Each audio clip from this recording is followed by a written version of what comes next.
cuidando de você. Olá, mais um episódio Cuidando de Você. Eu, Sérgio Bruni, junto comigo, Camila Moreno. E aí, Camila, ó, ela veio falar de as doenças das mulheres, o que, que as mulheres mais perguntam, o que, que a gente entende de endocrinologia. Se você é saudável, não é saudável, a gente vai falar de hormônios, cortisol, sono, atividade física, enfim, um prato cheio hoje, né, Cá? Cheio, e por isso eu trouxe uma pessoa muito especial, que é um grande amigo e um mestre da endocrinologia aqui. Ele é graduado em medicina, residência em clínica médica e endocrinologia e doutorado pela Universidade de São Paulo.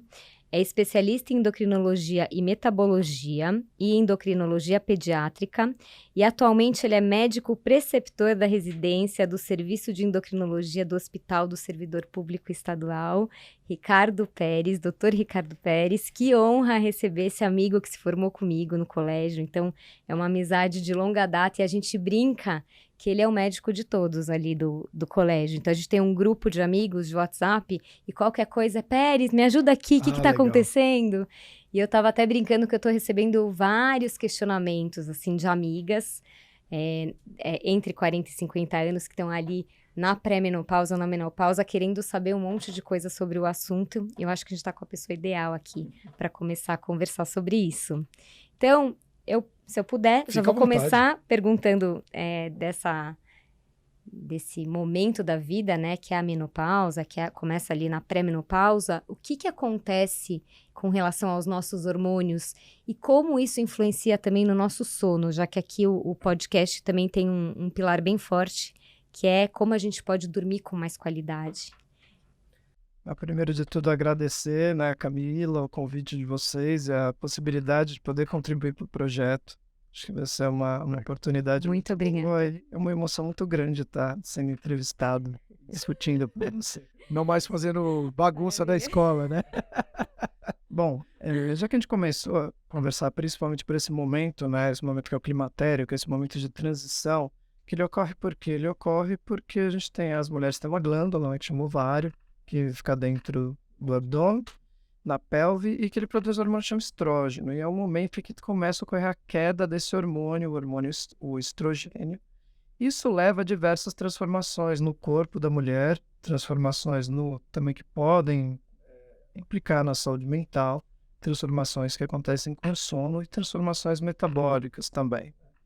Então, um ponto importante é que nesse momento a mulher está sujeita a alguns tem mais chance de ter quadros depressivos, de ter quadros de desânimo, né? Ter quadros também existe uma alteração da composição corporal, por causa disso você acaba tendo mais acúmulo de gordura abdominal, então acaba tendo um pouco mais de chance de ter aumento de colesterol, de outros problemas dessa forma. Mas em relação ao sono, o que é interessante é que também distúrbios do sono são mais prevalentes nesse momento, tanto insônia, causadas por transtornos mentais, muitas vezes por ansiedade, por quadro depressivo, mas também a gente precisa lembrar dos calores, né? Dos calores da menopausa. Quando você tem uma queda do estrógeno, o estrógeno é um dos hormônios que ele ajuda no termostato do corpo, né? Ajuda a saber como está a temperatura. Então, a queda do estrógeno, ele leva ao hipotálamo, que é uma região do cérebro, a ficar um pouco atrapalhada em saber quanto está a temperatura. Então, isso associado aos pulsos de outro hormônio que chama LH, ele leva a aqueles períodos de flush, que são momentos de calor, que duram pouco menos de 5 minutos, seguidos de um esfriamento do corpo. E isso, o principal momento que acontece na madrugada, né? Na verdade, é o principal momento perceptível, que a mulher está descansando, muitas vezes, e vem esses momentos. Isso interrompe o sono e piora ainda mais a qualidade do sono.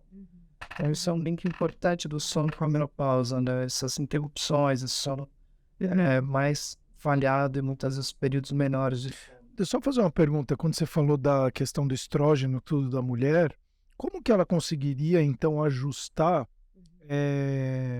Porque a gente está num ambiente muito que qualquer problema que eu tenha, eu vou para um remédio, eu vou para um hormônio, mas você tem algumas ações que você até consegue trabalhar para até aumentar essa produção. antes de um efeito de medicamento, farmacológico, qualquer coisa do gênero. Então, nesse momento de menopausa da mulher, o que ela poderia, por exemplo, fazer para conseguir regular mais o termostato dela? Minha mãe sofre muito disso, minha tia tá sofrendo, enfim, tem mulheres que reclamam muito, né? Que eram pessoas que eram friorenta, agora virou calorenta. É lógico que, assim, existem situações que isso é extremo. Sim. Que não existe como você controlar, se você não tiver uma contraindicação, né? A única forma de controlar é com uma reposição hormonal. Tá, a principal indicação de reposição hormonal na menopausa são esses calores quando eles são incapacitantes e principalmente na madrugada, dificultando muito a qualidade de vida, que aí seria repor estrogênio. Mas casos não tão graves, né, menos intensos, a principal forma disso é ter um estilo de vida mais saudável, evitar o ganho de peso. Né, e um fator que, independente de ganhar peso ou não, é a atividade física. A atividade física ameniza bastante esses sintomas também. Né, e tratar, e você ter uma boa higiene do sono também ajuda. Que acredito que você já tem discutido isso muito, né? Mas você ter uma higiene do sono, você ter uma prática de atividade física diária, você ter uma alimentação saudável, isso tudo. E o controle do ganho de peso vai ajudar a amenizar esses sintomas, com certeza. Agora, o aumento da produção hormonal não tem como ocorrer, porque é uma glândula, né, que vai à falência. É interessante falar o que é hormônio, né? Que muitas vezes... eu ia perguntar exatamente, porque falando endócrino, depois que ela fala, a primeira pergunta, o que é o hormônio? Né? Porque hormônio existem vários, né? Exato, então, hormônio, uma definição grosseira de hormônio é uma substância que é produzida numa glândula endócrina, ou seja, num lugar do corpo, e ela vai, pela circulação, pelo sangue, atuar em outros locais do corpo. Então, é como se fosse um mensageiro daquela informação. E aí, nesses outros locais, ele vai ter um receptor e ele vai dar o sinal para ocorrerem algumas transformações nesses outros órgãos. Então, tem vários hormônios. Um hormônio é esse estrógeno, que é estimulado por outro hormônio, que é o LH. Então, tem hormônios que eles têm situações diferentes. E aí, até comentando do sono, e esses hormônios, eles podem ter um ritmo ao longo do dia, né? Então, necessariamente, o hormônio, ele é igual o dia inteiro. A gente tem genes no corpo que eles são determinantes de ciclicidade dos nossos hormônios. Aí entra essa questão do sono, como é importante. Né? Que você falou, você deu um exemplo que foi o cortisol, né? Isso. O cortisol é um hormônio clássico que tem uma ciclicidade de secreção, né? E essa ciclicidade, como se dá? A pessoa, ela tem... O que é o cortisol? É um outro hormônio que é produzido pela glândula adrenal, né? Que é uma glândula que fica dentro do abdômen, em cima do rim. E é um hormônio que serve para preparar para o dia. Então, é um hormônio que na liberação dele vai aumentar a glicemia, que é o açúcar do sangue, vai te deixar alerta, vai te deixar disposto a aumentar a pressão. E então, o pico dele costuma ser por volta das 8 da manhã. Então, 7, 7h30, 8. E a gente tem genes, né, um material genético, nossas heranças, que determinam muito esses horários. Eles são chamados de clock genes, né, de genes relógio, que são vários, são estudados, que determinam isso. Totalmente atrelado ao ciclo circadiano. Que está atrelado ao círculo circadiano. E esse círculo circadiano, ele tem uma relação com outro hormônio, que é a melatonina. Isso. Que é um hormônio... Que é o hormônio da noite, hein, pessoal? Não é para dormir. O pessoal acha que é um remédio, né? Não é. A melatonina, né, existe como medicação, agora foi recentemente aprovado na Anvisa, né, como suplemento. Deixa de ser um hormônio. Mas é um hormônio. Exato. É um hormônio. Ele tem essa definição. Ele é produzido num lugar e vai ter ações em outros locais. Inclusive, a melatonina tem relação com o cortisol, com a produção do cortisol, com outro hormônio. Tem relação com a produção de insulina. Só que ela tem um pico de secreção em outro horário, né? Qual que é a função da melatonina? Você tem ideia na gênese? A única coisa que eu vi, eu li o livro do Matthew Walker, né, que fala Why We Sleep, né, porque nós dormimos, e uma definição que ele colocava é que ele é um marcador, né? Então, a melatonina, ela seria como se fosse uma corrida de 100 metros rasos. Você dá o tiro do revólver, é a hora que a melatonina entra para falar, ó, tá na hora de você dormir, mas quem vai dormir é você, não é a melatonina que vai falar, agora dorme. Até hoje eu ouvi um podcast, eu acho que é dele também, que ele fala que ela induz 3,9% mais rápido para você dormir, mas a qualidade do sono da melatonina não é muito significante. Quem toma, aumenta 2% a mais. Então não é aquilo que você toma para você ter uma boa qualidade de sono. Você entra mais rápido, E no não na sono, quantidade, inclusive. mas não na porque quantidade 5 miligramas, 10 miligramas. e nem tem na gente, profundidade. o próprio Exato. Zeca falando que tomava 50 miligramas por dia. Exato. Você precisa de 0,21. Qualquer hormônio, né? Quando a gente tem um hormônio, você vai suplementar quando você tem um déficit do hormônio. A gente discute isso muito com anabolizante. Anabolizante é um clássico disso. A pessoa toma doses cavalares de hormônio, mas ela não tem déficit, né? Quando ela usa um esteroide sexual com anabolizante. A melatonina, né, é um hormônio que ele tem o seu papel, né? O principal papel na gênese, né, do ser humano, ele foi um ajuste na regulação dos períodos de dia e noite, né, interestações, né, por exemplo, para ajudar o corpo a perceber que a gente está em períodos com mais claridade ou menos claridade. Né? Ele teve esse papel no desenvolvimento, né? Só que ele é como se fosse um retransmissor. Quem vai trazer essas informações é o sistema nervoso central. Por isso que é tão importante o que você está falando, né? Uma boa higiene, você tomar melatonina sem ter uma boa higiene do sono, não faz tanto sentido. Hoje em dia a gente tem uma quantidade de luz no momento do pico da melatonina que atordoa totalmente esse funcionamento, né? E aí você que seguia o ciclo circadiano às 24 horas do sol. Então, né? Então você tem o período do sol quando ele vai se pondo, é a hora que você começa a produzir mais melatonina. Isso. Mas hoje a sua casa tá ligada, todas as luzes, a televisão tá ligada, o celular tá ligado, tá tudo ligado até 11 horas, meia-noite. 11 horas da noite. E é como você falou, ela é capta pelo globo ocular, sim, que tem vai um transmitir. que joga isso. Então, até para quem ser está liberado ouvindo pela a gente pineal. agora, para entender essa questão, quem ainda não ouviu os outros podcasts, né, sobre a higiene do sono, essa questão da iluminação é muito importante. Muito. Assim, 1 hora antes já de você ir para a cama dormir, diminuir a luminosidade da casa, não é isso? Sim, porque daí sem você dúvida. diminui e nada de telas é o ideal, né? Sem televisão, sem celular, etc e tal. Mas eu vi isso também, se você diminui a luz da casa, deixa um abajur e vai acostumando, o corpo vai entrando... Diminui o som da casa, vai os entrando no ruídos, sono mais porque aí você tem rapidamente. ambiente, tem... E também os sistemas de alerta também, eles atrapalham o sono. Então, se você ficar... ter uma discussão de relacionamento antes de dormir, você resolver um problema que você tem durante o dia, na hora de deitar, muitas vezes não é o momento de você introduzir isso na vida, né? Talvez tenha que esperar até o dia seguinte. É lógico que é difícil falar dessa forma, mas com certeza vai impactar no sono. Leitura na cama também muitas vezes atrapalha, né? Muito melhor você ler no ambiente, depois você ir para a cama, né? Ter isso. O que eu fiz, até para... né, depois que a gente começou... inclusive a Alcor, ela é um dos patrocinadores do canal e ela está fazendo exatamente a digitalização da terapia cognitiva comportamental e a higiene do sono, com uma gamificação, um trabalho super legal num aplicativo. E aí, depois que eu comecei a estudar mais sobre isso, eu fiz algumas mudanças dentro da minha casa, porque, inclusive, minha filha, ela tem 4 anos, mas na época ela ia dormir meia-noite, mas só que eu nunca tinha me perguntado como eu durmo. Sempre ela não dorme bem, mas você tem que mudar o ambiente da casa. Mas o ambiente da casa, quem era? Eu e minha esposa. Então, se a gente não muda o nosso comportamento, minha filha também não vai mudar, porque ela quer ficar com a gente. Quer ficar com Claro. com certeza. Então, quando a gente fez essas mudanças de higiene do sono dentro de casa, hoje minha filha vai dormir 8h30 da noite, sem acordar de madrugada, acorda já no dia seguinte para ir para a escola. E a mesma forma, eu voltei a ter uma vida mais regrada quando eu era atleta, era dormir mais cedo. Cara, o impacto que isso tem na sua felicidade, na sua alegria do dia, na sua disposição de fazer as coisas é impressionante. Assim. Então, Não, mas sem é isso que você dúvida. falou. Inclusive para a prática de esporte, a Muito, melhor higiene do sono melhora muito isso, e o Uhum. desempenho esportivo, né? E essa questão, mais voltando, você trouxe da criança, a gente sempre pensa no crescimento, né? E um outro hormônio que tem a ciclicidade é o GH, né? Que ele tem um pico de liberação noturno. Acho que 2/3 do GH é produzido durante a noite. Ele é pulsátil, né? E principalmente nos homens é mais produzido à noite, né? Tem às vezes uma discrepância, mas nas mulheres também, então é por volta das 11 da noite, né? Então tem...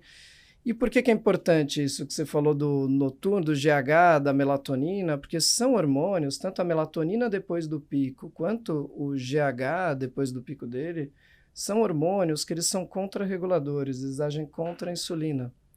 Né? E a insulina quem é? Um hormônio que põe a glicose dentro das outras células do corpo, evita hiperglicemia, e é um hormônio anabolizante para a gordura. Então, quando você faz picos de insulina, você também ganha peso.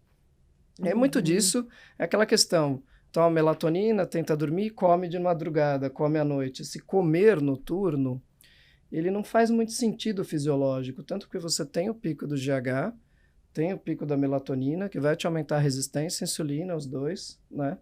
E vai te aumentar, facilitar o ganho de peso. E ainda vai aumentar, o GH ele acaba aumentando muito a gordura no sangue, né? Depois desses picos. Então é um momento para você permanecer em jejum. Aumenta a diabetes, e vai aumentando tudo. Começa. E associado a essa perda, né, de você ter um sono adequado, do cortisol, a influência que isso pode ter no cortisol, é que lembra que eu falei, o cortisol é um hormônio para despertar.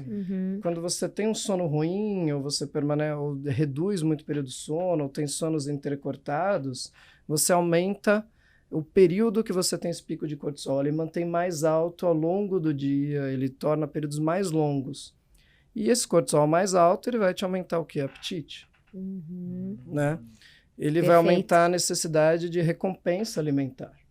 E ele vai aumentar também a glicemia, a insulina, tal, esses outros fatores. E muitas vezes desejo por alimentos mais doces, alimentos mais gordurosos e mais carboidrato. Isso é bem descrito e bem estudado em trabalhadores noturnos, né? E na avaliação, porque eu trouxe essa ideia, porque esses dados, né, eles foram pouco piores em crianças, entendeu? Mas assim, é que teve muita discussão da qualidade dos estudos, tudo bem?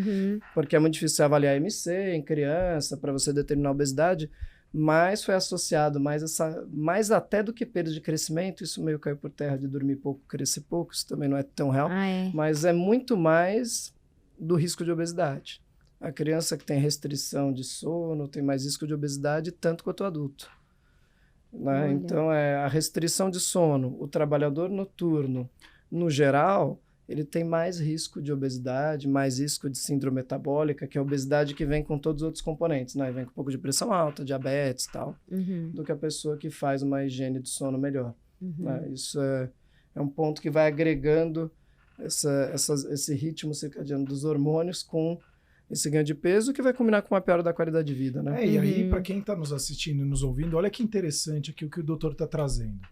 Então, muitas vezes você fala assim, pô, mas eu faço a dieta low carb lá, que você resolveu fazer essas dietas restritivas, que para mim é um dos grandes maus da humanidade, são as dietas restritivas. Mas vamos lá, você fez um monte de dieta e você não começa a ter os resultados que você gostaria.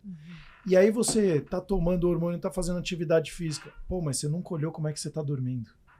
E aí a pessoa fala, mas tô ganhando peso, tô me lesionando mais rápido, porque tem tudo a ver com imunidade. Então, às vezes, a pessoa olha e fala, pô, eu vou tomar a terceira, a quarta ou a primeira dose da vacina contra o Covid. Durma direito, porque se você não dorme direito, sua imunidade está mais baixa. Se ela está mais baixa, está jogando veneno dentro de você. Não, e a imunidade também tem estudos, é que eu não entrei, tanto que não é muito minha área, né, de endocrinologia, mas tem relação de queda da imunidade com redução de períodos de sono, né, especialmente reduções inferiores a 6 horas por dia, né, que é uma restrição de sono. Isso tem estudo com imunidade mesmo. Não, e na própria casa. Então, você que está escutando e assistindo, começa a trazer essa consciência para como que está o seu período de sono, porque a gente também tem um erro cultural aqui, que é hoje mais da metade do Brasil e do mundo tem problema de sono, mas só que 80% das pessoas ou mais acham que dormem bem.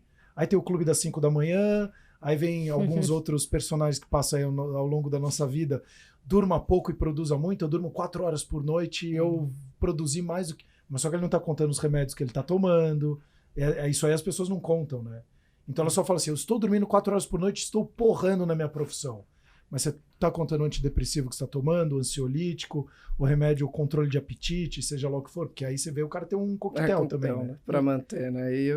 E também é isso que você comentou, existe muito essa percepção, a pessoa acha que está dormindo, mas na realidade não está, né? E não está tendo tá dormindo mesmo. E o que é dormir bem até? Só para... O que ela pode sentir? Porque às vezes fala, eu também acho que eu durmo bem, eu achava que eu dormia bem. E aí eu comecei a ver, eu tenho um transtorno de sono, mas e aí como é que eu sei? A pessoa começa a ter déficit de concentração, ela tem sonolência diurna, tem tendência a cochilar durante o dia, tem dor de cabeça matinal, ela pode começar a ter esses sintomas que pode sugerir perda de rendimento no trabalho, isso pode ser sinais, fadiga, muitas vezes começa rendendo muito bem, igual você está dizendo, e depois uns 3 meses o rendimento começa a cair. E muitas vezes entra algum quadro depressivo. E é interessante porque boa parte desses quadros, eles vêm associados à obesidade. Então, você tem essa questão do sono ruim, levando à obesidade, e você tem a obesidade também como um fator de risco para piora da qualidade do sono, que é a síndrome da apneia do sono, né? Isso. Que ela piora bem a qualidade do sono e ainda ativa toda essa questão adrenérgica que eu comentei, né, do sistema nervoso simpático, que a pessoa fica mais em alerta, piora, aumenta cortisol também, e você acaba... Mas então a apneia, ela tem a ver com o ganho de peso? A apneia é muito relacionada. O principal fator de risco para a apneia do sono é o índice de massa corpórea, né? Que é o IMC, que é uma avaliação de obesidade, uma das avaliações de obesidade, que é um IMC acima de 30, 35, principalmente, é um alto risco da pessoa poder ter apneia do sono, que é o momento que a pessoa deixa de respirar, né, por ter muitas vezes um pescoço muito largo, a queda da língua para trás, da laringe, né? Então e permanece períodos sem respirar durante a noite. Isso é um estresse muito grande, né? Muito. Minha mãe, ela tá com início de Parkinson por conta de apneia. E ela tinha 100 microdespertares por minuto. Por minuto, assim. né? Um valor acima de surreal. 15 já é bem complicado, né? Assim, um valor E é acima de sempre, 100 não é quando você tá puxando o ar. por hora. Né? É sempre quando você tá soltando o ar, né? Então você solta todo o ar e aí você... É essa a sensação que você tem, mas só que você tá dormindo, então imagina quantos microdespertares você não tem durante a noite que vai gerar cortisol, porque o cara tá acordando e dormindo. E adrenalina, né, também. E assim, o importante é que a cada 5 minutos. Esse IMC, além disso, um outro fator, né, que é o IMC, né, que é o peso, a obesidade e tal, sendo um fator de apneia, mas também a circunferência cervical. Então, pescoço acima de 40 centímetros é um pescoço que sugere que a pessoa pode ter apneia do sono. E também a hipertensão, também é muito associado, né? Esse quadro de apneia, ele acompanha da hipertensão arterial sistêmica também, né? Que é e depois isso vai se juntando. Então você tem a apneia, a obesidade, vai piorando a obesidade, e hoje em dia a gente estuda muito a obesidade associada ao diabetes, né? Que é o aumento da glicemia no sangue. Sim. Diabetes é o aumento da glicemia do sangue, existem várias causas, e esse tipo de diabetes seria mais o popularmente chamado tipo 2, que tem a ver com esse estresse todo, aumento de cortisol, ganho de peso, essa ciclicidade do sono ruim também está bem engedrado nisso, na piora do diabetes, né? E o comer noturno ainda piora mais ainda. E a gente vê tudo isso que você está falando muito relacionado com as doenças mentais. Então, as pessoas, eu não sei o que vem antes muitas vezes. Se a pessoa tá deprimida, aí dorme mal, aí acorda para comer à noite, aí vira um ciclo vicioso, ou o contrário, que também deve acontecer, né? A pessoa tá dormindo mal, e aí isso afeta tanto ansiedade, como depressão, como déficit de atenção. Quando a gente vê um paciente que ele tem um quadro de viver com obesidade, né? De ter esse problema...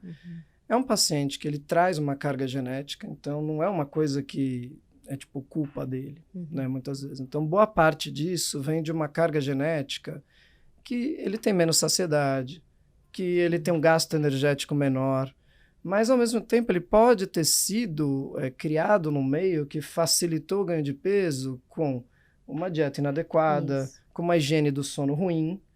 E ele pode ter tido problemas, que não teve comunidade de forma adequada, e ter algum transtorno psicológico, um transtorno psiquiátrico, alguma alteração que culmine com esse ciclo todo, né? Só que eu sempre falo para o paciente assim, beleza, veio tudo errado, mas você não pode desistir. Vai ser mais difícil para você do que para as outras pessoas, mas a gente tem que combater. Não, né? E o jeito que você veio não necessariamente é o jeito que você tem que ir embora, né? Você veio exatamente. de uma forma. Você pode transformar isso e você tem... E não dá para jogar sua culpa na genética. Porque eu vejo muito, Camila é só genética, então você teve sorte porque é só genética. Não, eu acho que tem um peso da genética, mas tem um peso grande do estilo de vida. Estilo de vida, por isso... E assim, quem tem uma genética que não é tão boa vai ter que se esforçar um pouco mais no estilo de vida. É lógico que, eu sempre comento que dieta, né? Dieta significa você ter uma vida saudável, né? Então, também, às vezes, esse nome de até criou algo muito negativo. Muito, no geral. Fala dieta, você tem que passar fome. Não é exatamente isso. E, na verdade, isso dieta é o que você come. Se você come todo dia arroz, feijão e batata frita, essa é a sua dieta. Então, não confunda quando você fala dieta, ai, meu Deus, eu não vou comer nada, eu vou passar fome. Não, essa é outro tipo de dieta. Eu tenho uma curiosidade, assim, que eu não sei nem se você consegue responder. Mas a gente sabe que essa questão de mudar hábito é o mais difícil, né? Então, a gente está falando de estilo de vida, de dieta, tudo isso, uma hora, dependendo de como o paciente chega para você, é inevitável. Ou ele muda os hábitos. E como é que você vê? As pessoas realmente têm essa força para mudança de hábito? Isso acontece? É mais frequente num determinado perfil de pessoas? Tá piorando, tá melhorando o cenário? Muitas vezes, né? Você estimular a mudança de hábito é fundamental. Assim, eu não tenho dúvida. Agora, quando você tem um certo ganho de peso, você atinge como se fosse um nível, um steady state de gordura, que o seu corpo está acostumado com aquilo, né? Isso, toda vez que a pessoa se esforça para perder peso, isso ativa vias de aumento de apetite e de restrição de gasto energético. Eu não estou falando de uma pessoa que está um pouco acima do peso, mas uma pessoa que está bem acima do peso. E nessas situações, muitas vezes, além da mudança de hábito que a gente sempre tem que estimular, atividade física, uma dieta adequada, tal, uma boa higiene do sono, que quando a gente está comentando aqui que é o principal foco da discussão, é algo que, como você comentou, é muito negligenciado, né? Isso tanto pelo médico quanto o paciente buscar isso. É lógico que isso é fundamental, mas muitas vezes a gente tem que usar da parte farmacológica para o tratamento. Tá? E essa farmacológica muitas vezes tem que ser usada por um período muito longo. E ela não é tão levada a sério, geralmente, né? O tratamento farmacológico da obesidade é uma coisa que tem muito preconceito, porque ele é muitas vezes mal indicado.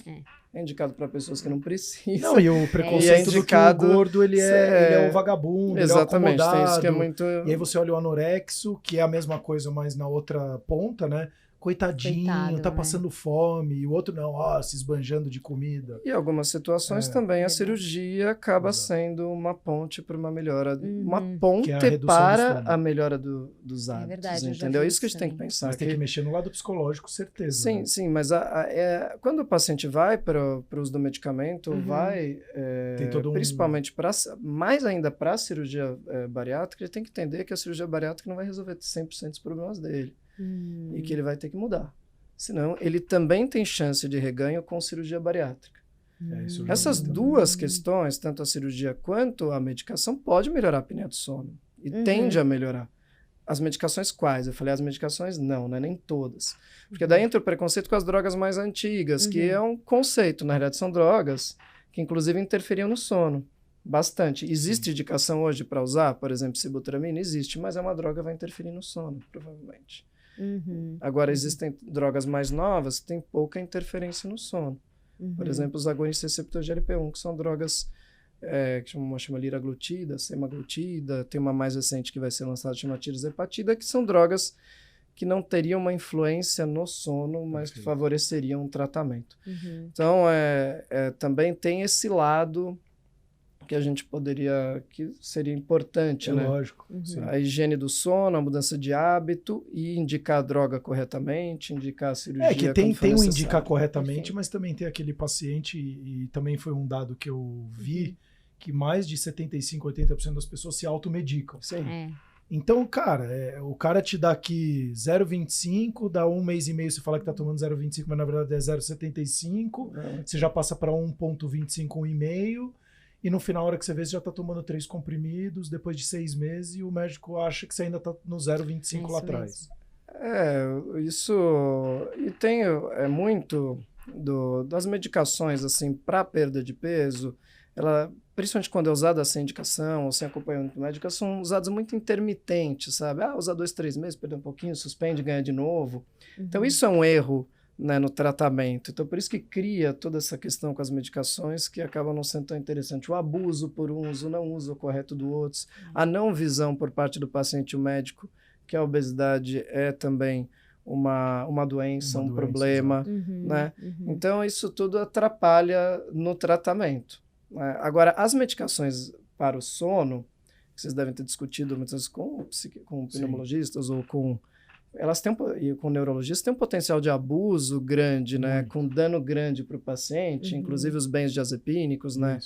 Que eles têm a longo prazo uma chance de piora de cognição, de risco de queda, de fratura, muito abuso em idosos, que também... E aí até trago um dos dados, né, que também não é muito da minha área, é mais da área da neuro, mas as publicações mais recentes com sono, atualmente, elas relacionam muito sono com demência. Isso. Você comentou do Parkinson, né? Sim. Você puxou do Parkinson. Alzheimer Parkinson, também. Mas é problemas tanto do Alzheimer cognitivos. também, né? Só a demência vascular que ainda não fechou tanto, né? Que é pro derrame, mas para Alzheimer, e o Alzheimer, além de ter a relação com, assim, de estar sendo descrito agora cada vez mais, várias populações, essa relação da demência com sono ruim, sono curto, sono entrecortado, com vários distúrbios do sono, né? Tem também a relação do diabetes com Alzheimer. O diabetes é muito relacionado com Alzheimer. Né? Até teve uma época que era chamado Alzheimer de uma resistência à insulina cerebral, que seria um diabetes tipo 3, de tanto que tem essa relação. Olha. Então, você junta já a demência com obesidade, com diabetes, com uma higiene do sono ruim, e aí você vai pensando em todo esse globo aí, e aí você entra uma outra coisa que a gente não comentou ainda, de uma parte de alguém que está numa vida mais na meia-idade e tal, que é a questão sexual também. É verdade. E aí, principalmente, a gente discutiu da parte dos hormônios femininos e dos hormônios masculinos. Esse aumento de cortisol com o sono ruim, né, que ocorre no início com esse sono entrecortado, com a apneia do sono, com trabalhadores noturnos, que não pode esquecer, isso é duro, muitas vezes não tem como mudar, você diminui a produção de testosterona. Existe uma redução da testosterona também, do hormônio masculino pela manhã, que também é pela manhã. O ciclo, o hormônio masculino, ele também segue um ciclo e tem um aumento de produção de testosterona pela manhã, né, por volta das 8. Quando você aumenta muito o cortisol, você também reduz essa produção de testosterona. Então você tem essa Isso questão tanto no que... homem quanto na mulher, a gente está falando de ambos. A mulher não tem essa ciclicidade, é mais difícil, a dosagem do estrógeno não é tão dentro da testosterona é simples, mas ele não é tão cíclico quanto no homem essa dosagem de testosterona. Tanto que quando a gente vai dosar no paciente, a gente recomenda colha pela manhã, por volta das 8 horas. Ah, entendi. Tá, então, isso também impacta nessa aí, pode impactar na saúde sexual também. Com certeza.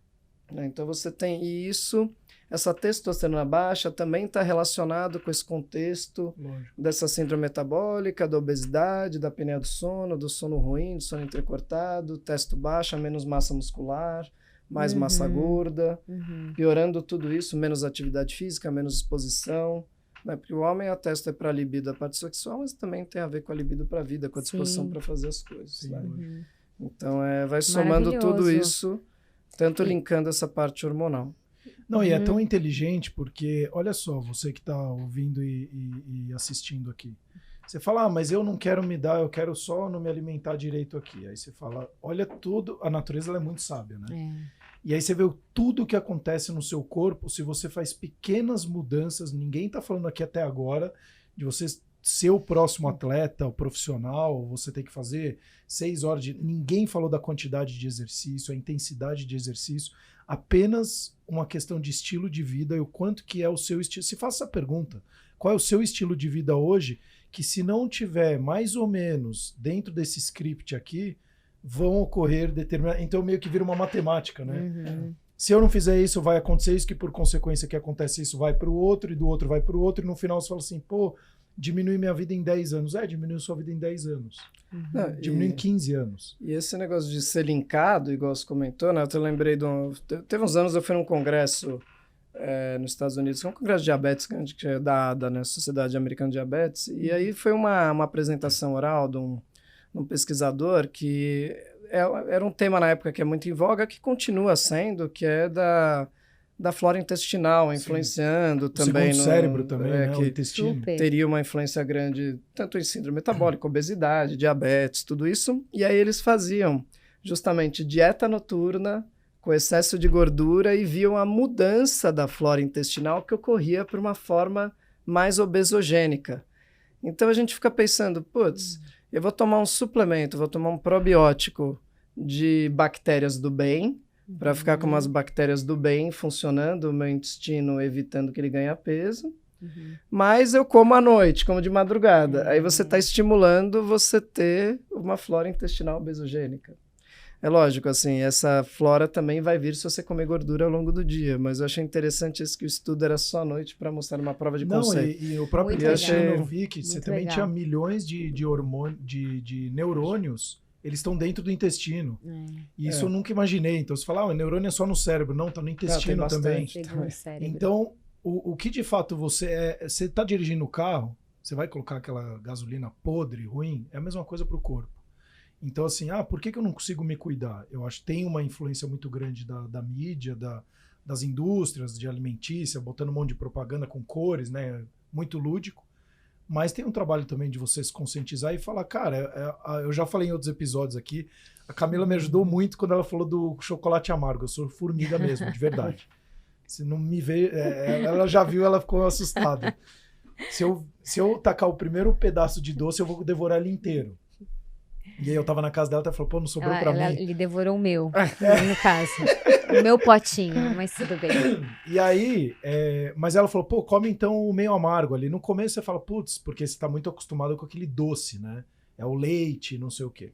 E a hora que você vai mudando, você fala, putz, não é que ajuda mesmo? Então são pequenas mudanças que você faz que tem lá na frente depois um resultado gigantesco, que a pessoa quer ter já o resultado. E ela não quer passar pelo processo que precisa passar. Mas eu acho que isso é o principal, ela tem que passar, porque senão não vai haver mudanças. Aí é como você falou, pode fazer a bariátrica que você vai engordar, pode tomar um remédio que você vai engordar, porque você vai estar tendo comer noturno, então não vai adiantar nada você estar fazendo outra coisa.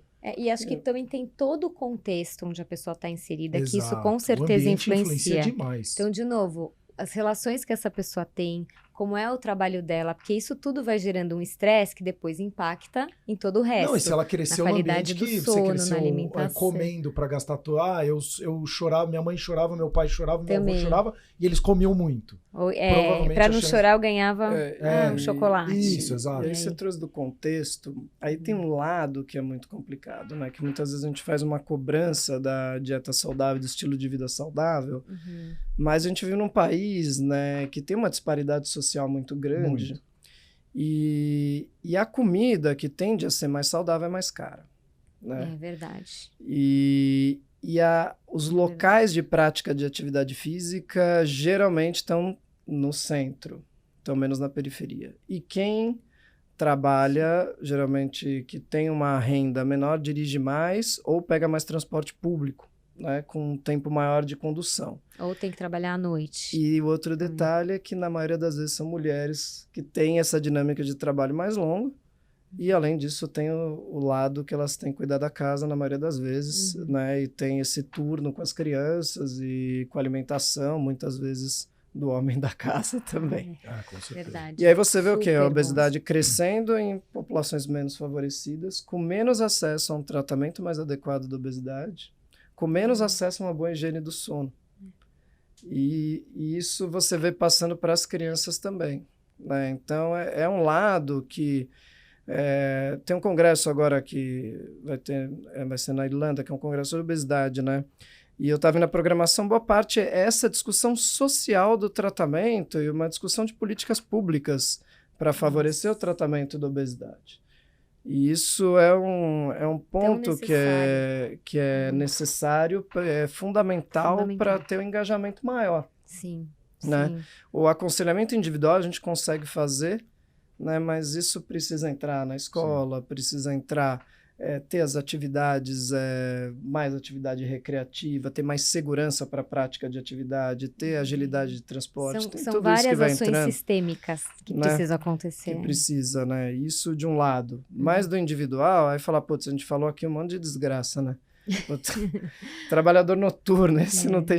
É lógico, assim, assim, o trabalho noturno, ele vai ter que sair de casa já jantado, vai ter que fazer um lanche mais leve na madrugada, ter o local, muitas vezes, hospital, né, que tem um trabalhador noturno, vai ter que ter uma dieta mais favorável para essa pessoa, vai ter que ter o período de descanso nas 24 horas subsequentes, né, que muitas vezes vai somando um plantão atrás do outro, que vai dificultando.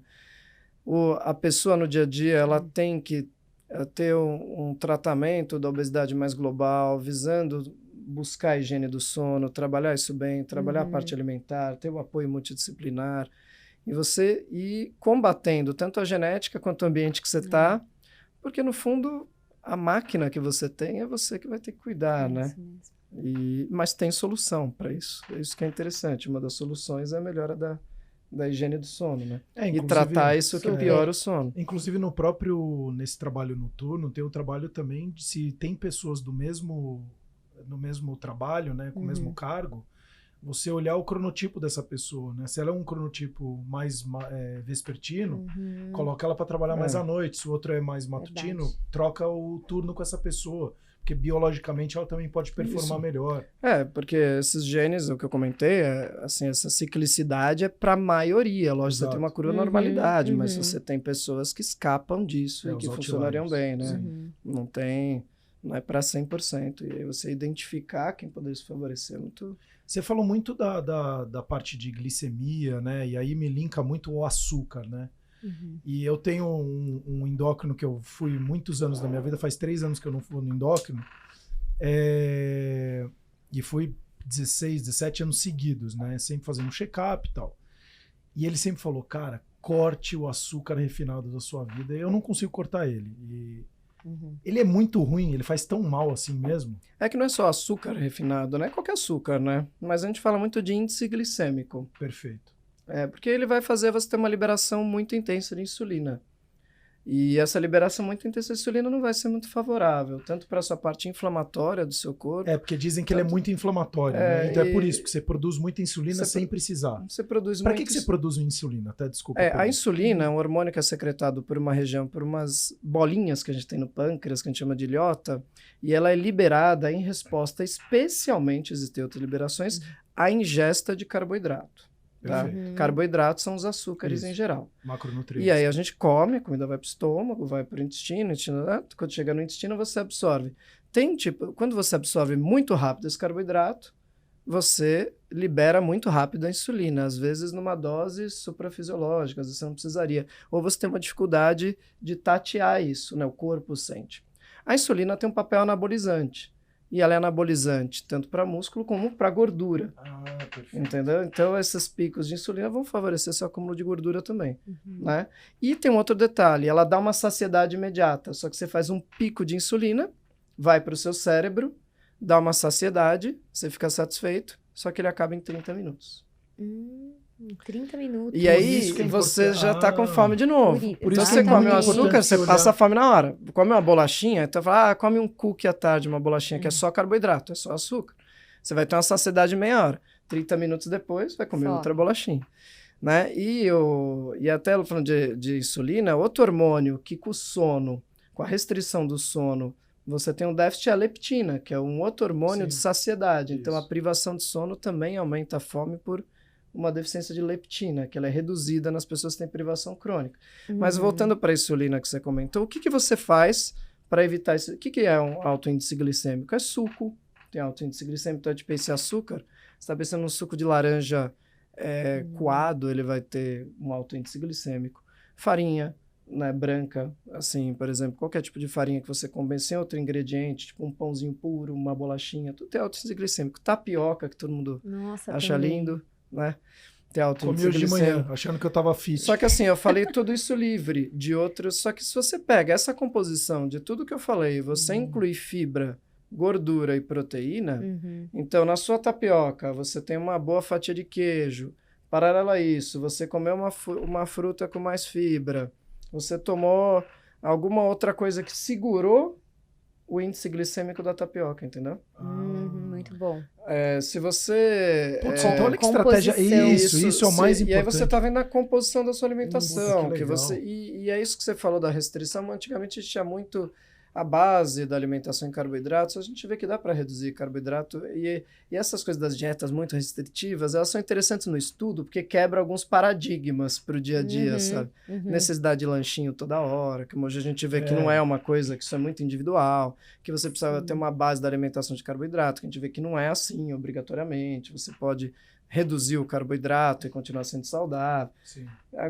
O jejum intermitente, para mim, o que ele traz de benefício é que mostrou que não precisa mais fazer lanche à tarde. Que não fazer... Assim, sinceramente, concordo com você. Ficar 18 horas em jejum, para mim, eu não ia eu não tolerar consigo muito. também. Mas então, da insulina, é muito isso. Né? Então é muito Quando mais a você- qualidade. Então você que está vendo, assistindo, olha que interessante. Não é que não coma, mas entenda que se você comer um chocolate, ele vai dar um O chocolate ele não tem alto índice glicêmico. A Coca-Cola, sei lá. O que tem. Porque o chocolate, boa parte. O chocolate, por que é o alimento que mais engorda que existe no planeta? Porque ele tem. Boa parte da composição dele em gordura. Ele não faz índice glicêmico alto. Não sabia. Ele engorda mesmo, entendeu? Ele já vai, já faz parte de você. Já fica Já ali é naqueles entreguinho, lugares. Entendeu? Mas assim, ele dá bem-estar, né? Porque ele É. tem metilxantinas, né? Que são Sim. semelhantes ao café e o chá. Ele tem um pouco de carboidrato que dá uma saciedade imediata, dá um bem-estar imediato. Ele tem uma boa parte da composição de carboidrato, mas ele tem muita gordura. E talvez seja uma das gorduras mais palatáveis que a gente tem. Dificilmente a gente come uma coisa com tanta gordura que é palatável. E a gordura de chocolate, ela tem qualquer gordura, né? 1 grama de gordura tem 9 calorias. Né? Sendo que 1 grama de carboidrato e de proteína tem 4,5, entendeu? Então, como ele tem muita gordura palatável, você acaba comendo mais. E aí o chocolate à noite também não deve fazer muito sentido por ser estimulante também, né? E aí, café, chocolate, Sim. álcool, né? Que pode piorar a apneia do Mas é sono interessante você trazer isso, porque você tem as outras possibilidades e ele não dá aquele pico de glicemia. também. Um pico de insulina, né? E de glicemia junto. Isso, e aí você depois tem aquele A efeito queda. rebote, a queda, aí você quer de novo. Quer de você novo, precisa estar aquele ligadão, né? Né, e tem gente que às vezes tem até um mal-estar depois, né? Que a gente chama de hipoglicemia reativa. Isso é muito relacionado a uma alimentação com muito carboidrato de alto índice glicêmico. Né? Então, isso...